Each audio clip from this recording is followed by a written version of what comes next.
Hello and welcome to Finance Conversation. This is the third episode of the Merging Life and Money Show, and I am super excited to be here with you today. If we are meeting for the first time, I am your host, Marie-Jo César, and I am happy that you could join in today. Welcome, welcome, and welcome. I come to you live every Thursday at 5 p.m. Pacific Standard Time to share valuable information about how to achieve financial wellness from the inside out and live your life with means and meaning. Today's show is the second in the series titled How to Build a How to Build a Secure Financial Plan. And I will be exploring step 2 of this plan, which is create a written zero-based budget. So let us start. Grab a pen and a notebook, as I will be sharing tips and ideas that you might want to write down. If you have any questions or any comments, make sure to put them in the chat. And if you want to talk to me directly, I will share my contact information at the end of the show. Last week, we talked about recognizing the blind spots, sabotaging your financial decision, and changing your mindset. Did you get a chance to think about it? Did you identify any? And what will you change? So if you did, put it in the chat and I would be happy to reach out to you after the show. So what behaviors or beliefs do you need to change? What new habits do you need to cultivate? Well, today I will talk about cultivating a budgeting habit. Love it or hate it, if you want to be financially successful, you need to budget your money. Budgeting is very important. It is the process of creating a plan to spend your money. Remember what I said the last time, when you fail to plan, it's just like planning to fail. So creating this spending plan allows you to determine in advance whether you will have enough money to do the things that you need to do or would like to do. So following a budget or a spending plan will also keep you out of debt or help you work your way out of debt if you are currently in debt. So the process of budgeting does not have to be difficult or complicated, by the way. You just need to create a system that works for you. It helps keeping your spending in check. It tracks your expenses and teaches you to control your money and not have it control you. Also, it allows you to enjoy life without the stress of how to pay for it later. Because as you know, later never comes. So paying for things in the present instead of the future allows you to truly enjoy yourself and live the life you want. People will often allow their emotion to cloud their judgment when it comes to planning their finances. But if you look at your money objectively for what it really is, a tool, then it is easier to make your plans. Once you decide what your priorities are, your budget should reflect them. So, how do you make a budget? There are many ways in which you can budget. The method you choose is entirely up to you. The most important part is picking a style that works for your life. Trust me, Even if you currently hate budgeting, there is a style out there for you. Finding what works for you is the most important step, because no one else, not everyone's brains processes information in the same way. So you got to do it. Okay. So the most important thing is just do it. If one doesn't work for you, try a different one. I personally use the zero-based budgeting method. It also happens to be Dave Ramsey's budgeting method of choice. Unlike other budgeting method, it allows you to account for every dollar you earn, as well as every expense, every debt payment, every penny you put into your savings, so you know exactly where your money is going each month. This method is life-changing, particularly for people who are used to feeling like their money is out of control. It is very effective because it makes you be intentional with every dollar so that what is left does not disappear every month. What are the steps to make a zero-based budget from scratch? Well, creating a budget, as I said, does not require any advanced math or sophisticated formulas. All you need is a pencil, a sheet of paper, a calculator, and a small dose of common sense, which sometimes is not always common, right? Step one, add up all your monthly income, okay? List all your income from each and every source, including your paychecks, if you receive child support, if you receive alimony, business income, side hustle earnings, rental income, any sort of income that you get. If it is money that you find that finds its way to you and in your bank account, that is income. So your budget should be based upon your net income. So that is your income after tax, state and federal, after all your employer's deduction as well. Second step, track your spending. Now that you know your income figure, make a projection of your anticipated monthly expenses before the new month even begins. Write them all down. Be sure to start with the 4 walls first. Okay, so what are the 4 walls? Food, utilities, shelter, and transportation. It is helpful to use categories to sort your spending. This might seem a little daunting, but it is worth the extra little bit of effort. Okay, a quick note about the budget categories. There are many. So just ask Google. Do a Google search, not very difficult. Plug in budget categories. You have a host of them in there. I recommend, however, that you use the categories that represent areas of significant expense in your budget. So by categorizing your spending, you will know where you can make adjustment, and you will be able to identify what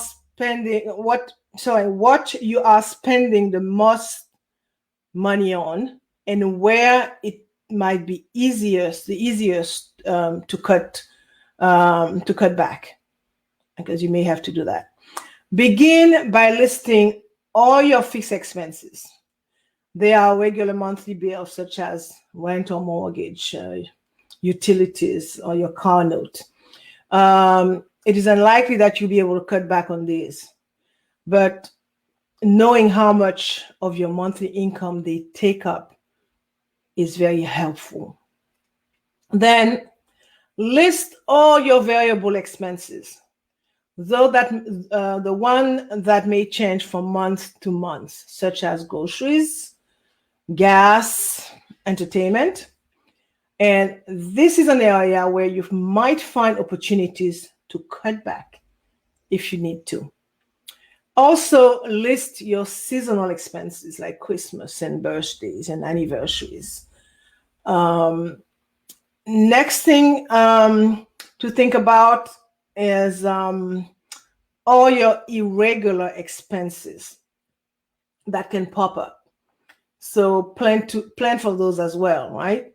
So things like car tag renewal fees, property taxes, HOA dues, and even your insurance premium can be budgeted for ahead of time.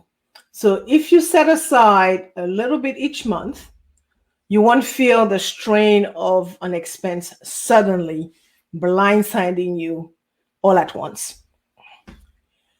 In order to start, pull your credit card and your bank statements and also receipts. They are really a good place to start since they often itemize or even categorize your monthly expenditures. Step number 3, add up your total expenses and subtract them from your total income. Remember, the goal of a zero-based budget is for the final number to equal 0, but it may not happen the first time. So it would take you a little bit of practice. So if your final number is negative, that means you probably have a spending problem. Of course, this can be corrected by adjusting your spending on the non-fixed expenses that I mentioned earlier. If you are having trouble cutting expenses to achieve a zero-based budget, this could mean that you need to take steps to make more money or pick up a side hustle or get a second job or something. On the other hand, if you still have money left over at the end of the month, this is actually a good problem to have and one that can be solved very quickly. The difference can be added to your emergency fund. You could also use it to pay off debt, invest in your kids' college fund, or start a sinking fund. And for those of you who don't know what a sinking fund is, it's an account designed to save for specific future purchases. It is different from your emergency fund. Let me say that. Because those funds are earmarked for an anticipated purpose, while your emergency fund exists to cover non-anticipated expenses. Step 4, check your spending percentages to identify which expense categories may be adjusted. I mentioned earlier that you should categorize your expenses, and the chosen categories must represent area of significant expense in your budget. Here are some spending categories and their typical ranges in relation to total income. You have giving and charity. I mean, that could be anywhere between 0 to 10%. Your savings typically should be between 10 to 15%.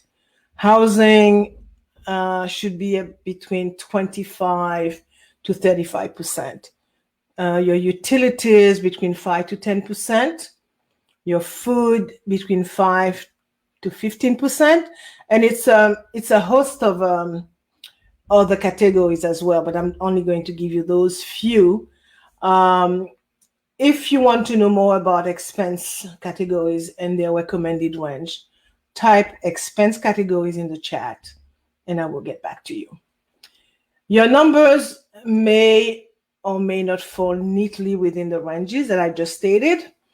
They are just suggestions, right, for a healthy budget. There is always room for give and take. particularly if you are a very low or very high income earner. As long as your total percentages add up to 100%, that's what matters. Remember that with a zero-based budget, every dollar must have a name. That doesn't mean you have $0 in your bank account at the end of the month. It just means you have $0 left over in your budget. Step 5, track your spending throughout the month. It is the only way you will know if your spending lines up with your plan. This is how you will start winning with money throughout the month, and then all year long, and then for a lifetime. When you track your expenses and you are intentional with your money, you will be able to make progress and see that you are reaching your goals. Okay, so why do I prefer a zero-based budget? Why is it important? Having a budget, which is your detailed spending plan, is the quickest way to make your money goals a reality, no matter where you are at on your journey. Trying to get out of debt, you need a budget. Saving up for a safety net, you need a budget. Wanting to put money away for retirement, you need a budget. You're already a millionaire, guess what? You still need a budget. So remember, you are the one in control of your own budget. You get to tell every single dollar exactly where to go each month. And don't think of it as limiting your freedom, okay? Having a budget actually gives you the freedom to spend money on purpose. And budgeting makes your money go further. Remember that there are only 4 things that can be done with money. You can spend it, you can pay off your debts with it, you can save it, and you could give it away. So a budget actually defends your priorities from casual wishes, and it helps to differentiate between the two. It makes every dollar count. Okay, so I'm going to stop here for today, and I'm going to try and recap today's show. So again, I addressed the step 2 of the financial planning process, which is create a budget that works for you. And I focused on the zero-based budgeting method. A few takeaways. You must know how much money your household earns and spends each month. Okay? If you are spending more than you make, adjust the budget so that your income and your outgo equal 0. If you have a surplus, assign it to a line item in your budget. Wherever you put it, it's up to you. Do not just go and spend it. You are the CEO of your life. You are the boss of your budget. You get to decide where every dollar goes. And in closing, I selected a quote from Benjamin Franklin, and it reads, "Beware of little expenses. A small leak will sink a great ship." Okay, so I did promise to give you my contact information. So you can reach me by sending me an email at mj@mariejocaesar.com. That's mj@mariejocaesar.com, or by sending me a DM, a direct message via Messenger.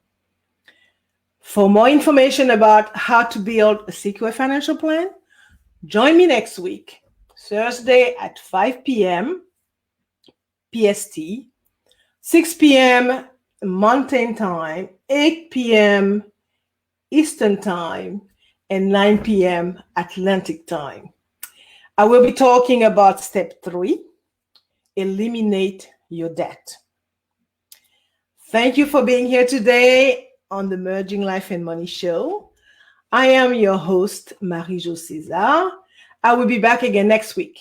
Until then, continue merging life and money. Bye for now.